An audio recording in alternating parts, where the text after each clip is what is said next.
guys, today I'm going to make just tuna salad. You can make this for meal prep, you can have it for lunch, you can have it for dinner, you can do whatever you want. I'm going to make a big batch of it because my kids love it, and that's what we're going to have for lunch today. And I'm just going to add a bunch of crap in it, like a lot of just crap.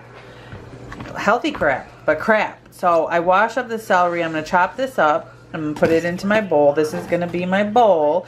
And then I will show you step by step what I'm going to add to this. I'm just going off of what sounds good here today. So tell me what you guys put in yours. And before I get started, don't forget to hit that like button. It really helps my channel grow. Hit the subscribe button.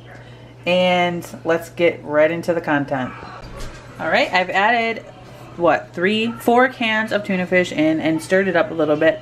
And now I'm going to chop up 2 eggs and some onion, and I'll be right back.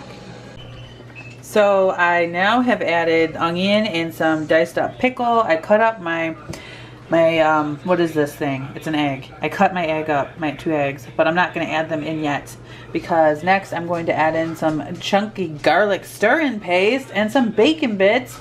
Then I'm going to put the mayo in, and then I will put those in lastly. Be right back. Alright guys, so here it is. This has hard-boiled egg, pickle, celery, garlic paste, mayo, and tuna fish and bacon bits.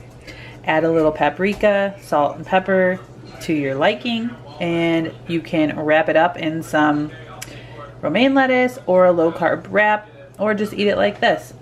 Either way, it's a fat-filled, low-carb, delicious snack.